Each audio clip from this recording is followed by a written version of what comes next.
L'introduction des Jeux olympiques modernes à Athènes en 1896 fut décidée sur proposition du Français Pierre de Coubertin. Coubertin voulait surmonter l'égoïsme national et contribuer à la paix et à la compréhension interculturelle. Les jeunes du monde doivent participer à des compétitions sportives et ne pas se battre sur les champs de bataille.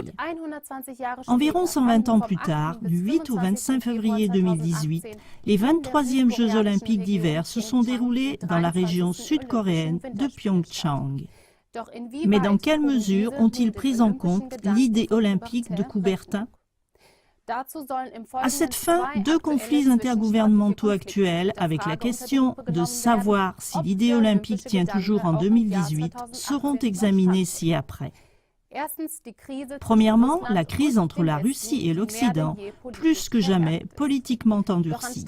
Cependant, au lieu d'utiliser les Jeux olympiques pour un rapprochement, pour la première fois, presque toute une nation sportive a été exclue des Jeux olympiques d'hiver, en raison d'accusations de dopage étatique systématique.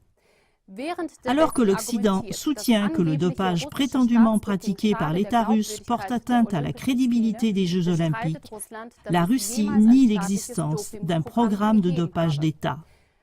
Rainer Rothfuss, militant allemand pour la paix, est l'un des initiateurs d'une pétition réclamant l'équité sportive pour les athlètes russes. M. Rothfuss a critiqué le fait que les sportifs russes avaient été punis sans qu'une preuve complète ait été présentée. Des athlètes russes bien connus, comme le septuple champion olympique Viktor Han ou le skieur de fond Sergei Usyukov, ont été exclus sans plainte et sans test positif.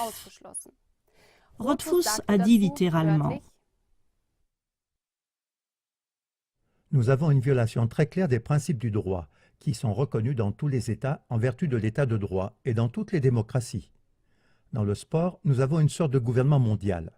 Le Comité international olympique, CIO, peut prendre des décisions et il n'y a pas un seul tribunal qui peut l'arrêter. »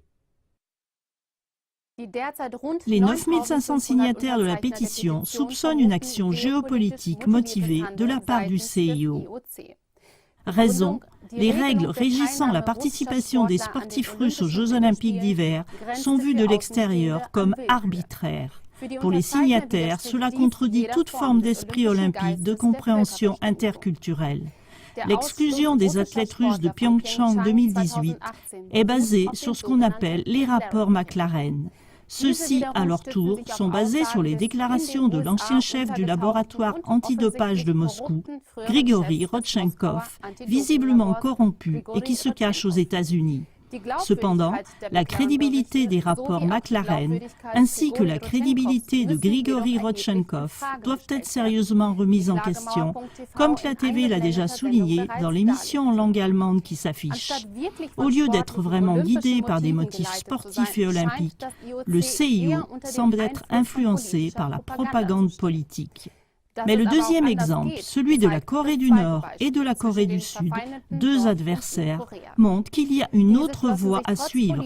Malgré le conflit politique, ils ont uni leurs forces pour les Jeux. Le ministre sud-coréen de la réunification nationale, Cho Myong-yeon, a qualifié la participation de la Corée du Nord aux Jeux olympiques d'hiver de jalon qui a ouvert la porte au processus de paix dans la péninsule coréenne. La décision de la Corée du Sud de payer pour l'entretien et la restauration de la délégation olympique nord-coréenne a également été un geste fort et très concret de rassemblement des peuples. Il faut aussi se rappeler la performance d'un groupe de pom-pom girls nord-coréens. Pendant un match de hockey sur glace féminin de l'équipe qui réunissait Coréens du Nord et Coréens du Sud, elles ont chanté et dansé « Nous sommes un ». C'est donc justement la Corée du Nord qui, contrairement au CIO, défend l'esprit olympique de la compréhension interculturelle.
L'exemple de la Corée du Nord et de la Corée du Sud montre comment sont surmontées des décennies de divisions causées par les guerres. Lorsque l'accent n'est pas mis sur les intérêts géopolitiques mais sur l'amitié entre les nations, les cœurs des peuples s'unissent. L'estime mutuelle et la volonté de s'entraider, voilà ce qui constitue une famille mondiale à part entière dans laquelle la Russie et la Corée du Nord ne doivent évidemment pas être absentes.